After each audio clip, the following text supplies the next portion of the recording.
Good morning, everybody. My name is Tim Hughes. I'm the Director of Communications for the Spirit Invest Group.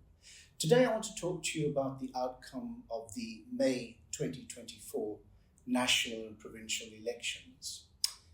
The first comment, I think, is that the elections went very well insofar as they were declared free and fair. They were devoid of violence, and the outcome has been regarded as legitimate. They were, however, a shocking outcome, particularly for the ruling party, the African National Congress, who achieved just over 40% of the vote. The result was also very bad for the economic freedom fighters, the EFF, who dropped to below 10%. And the shock outcome, I think, compared to the ANC, was the incredibly impressive performance of Umkhonto Party, led by Jacob Zuma, although the performance was largely focused or located in KwaZulu-Natal.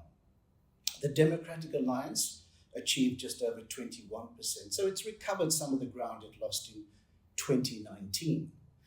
But the consequence of the election is how then will South Africa form a government, who will form a government, and how will it be formed?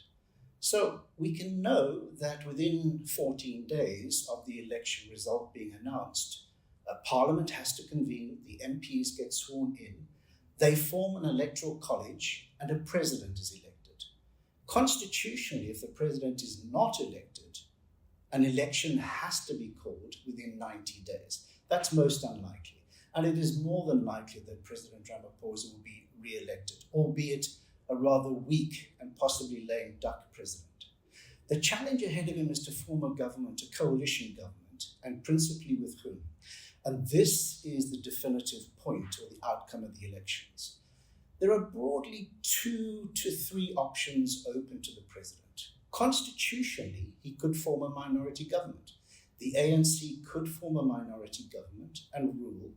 It may be a government that is somewhat hamstrung by the opposition, and it would have difficulty getting legislation through Parliament. But that is certainly an option. The second option is to form a coalition around the centre, and that is to say to form a government between the African National Congress and the multi-party charter. That's really the Democratic Alliance, the Freedom Front Plus, for example, the Inkatha Freedom Party, possibly Action SA, and possibly the Patriotic Alliance. That would certainly give the government a ruling majority of well over 60-64%. It could be a stable government, and that sort of government would be broadly welcomed by the markets. Possibly the rand may strengthen.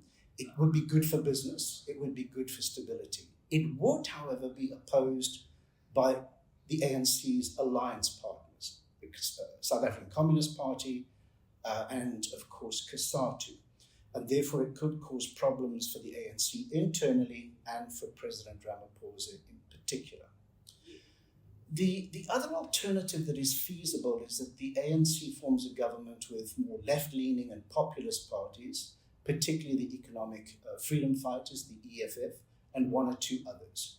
They could even get into bed or to some arrangement with Umkhonto with the MK party. And that again would give the ANC or the government about 64% of the popular vote. It would, however, bring the party, the ANC, and government policy to shift to the left. It would be unpopular with the markets.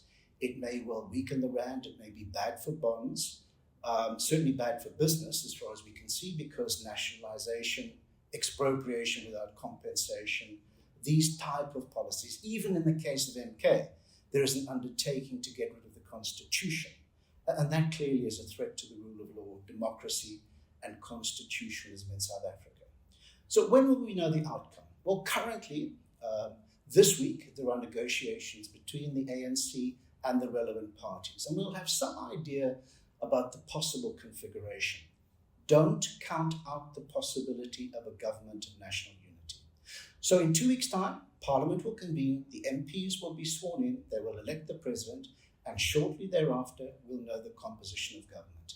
At that time, we'll conduct another YouTube video, and we'll give you an analysis of the new government as it's formed. Until then, stay well and stay informed.